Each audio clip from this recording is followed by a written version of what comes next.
اس زمین پہ حضرت آدم علیہ السلام کے تقریباً 1000 سال بعد اللہ نے عراق کی زمین رافتین کا انتخاب کیا اور وہاں اپنے بندے یشکر بن لامک کو نبی بنا کے بھیجا، جن کو مختلف القاب سے آج بھی زمانہ یاد کرتا ہے۔ کوئی اللہ کے اس نبی کو عبد الغفار کہتا ہے، تو کوئی عبد الجبار، تو کوئی الیاس، تو کوئی کشتی والا نبی، اور کوئی نوح نجی اللہ کہہ کے بلاتا رہتا ہے۔ حضرت نوح علیہ السلام حضرت ادریس علیہ السلام کے پر پوتے ہیں اور حضرت آدم علیہ السلام کی 10ویں پشت میں سے ہیں۔ وہ قوم اس وقت دنیا کی بدترین قوم تھی۔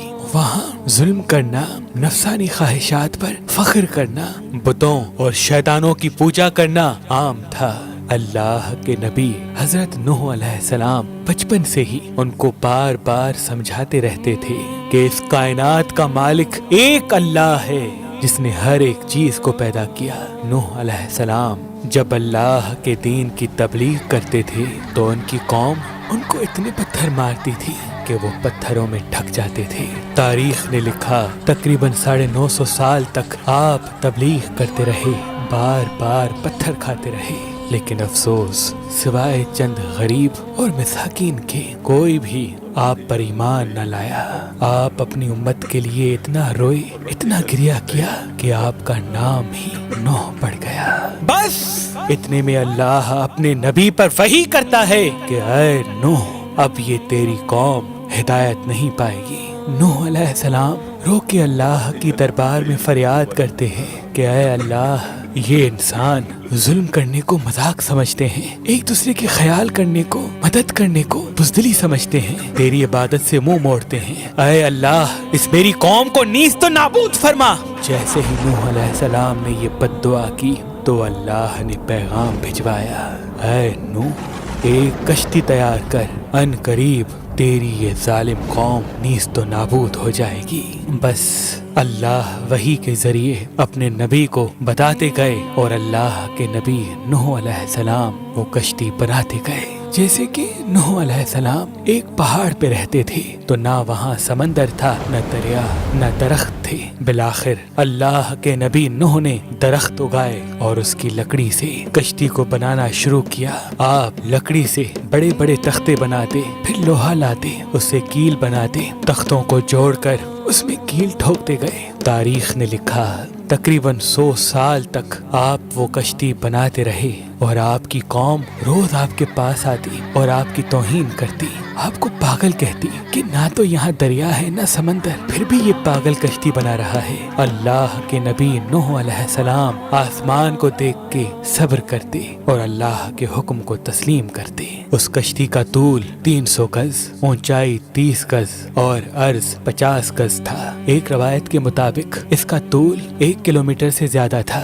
یہ کشتی عام کشتیوں کی طرح نہیں، بلکہ جس طرح سے اس کشتی کو نیچے سے بند کیا گیا تھا ویسے ہی اوپر سے بھی بند کیا گیا تھا تاکہ بارش کا پانی بھی کشتی میں داخل نہ ہو سکے۔ اس کشتی میں الگ الگ 3 درجے بنائے گئے تھے۔ نچلا درجہ جانوروں کے لیے تھا، بیچ والا طبقہ انسانوں کے لیے اور اوپر والا حصہ پرندوں کے لیے۔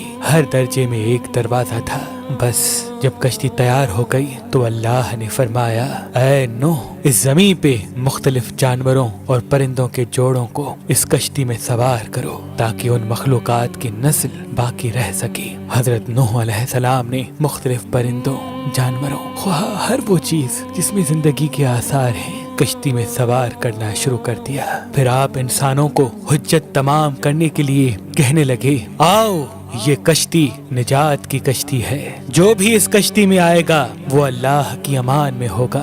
وہ پوری قوم ہنستی رہی۔ تاریخ نے لکھا آپ کے ساتھ تھوڑے سے ہی لوگ تھے جن کی تعداد بعض کتابوں میں 80 بتائی گئی ہے، جن میں آپ کے 3 فرزند حام، سام، یافز اور ان کی بیویاں بھی موجود تھیں۔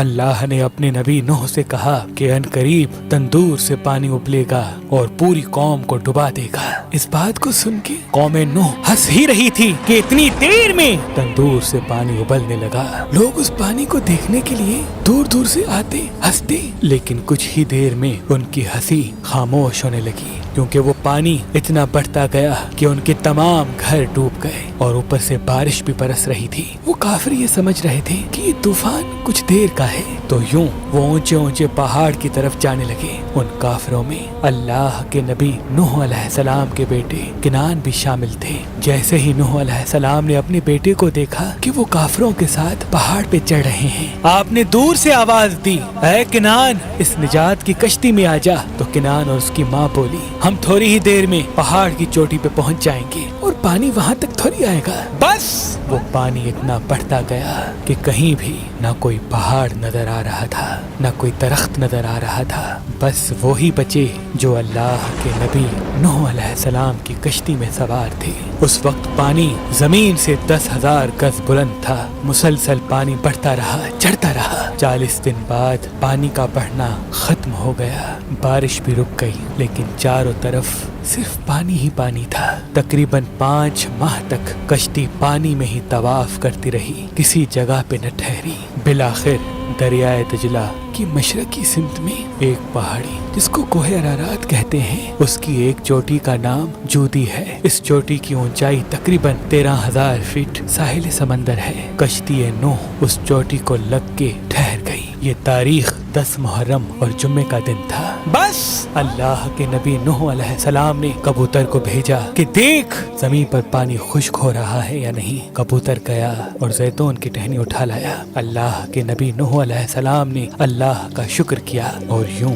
رفتہ رفتہ پانی کم ہوتا گیا۔ آپ اور آپ کی جماعت تقریباً 5 ماہ تک جودی پہاڑ پر ٹھہرے۔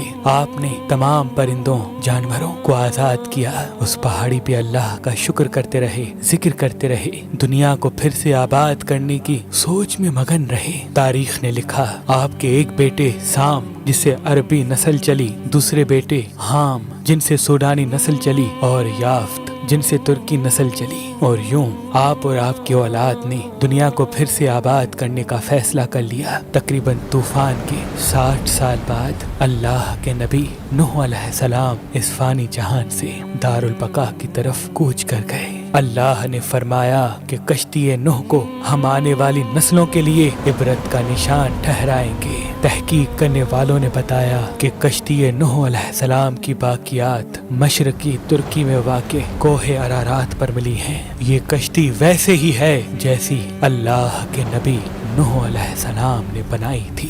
سلام ہو انسان کی نسل کو پھر سے زندگی دینے والے اللہ کے نبی نوح نجی اللہ علیہ السلام پر۔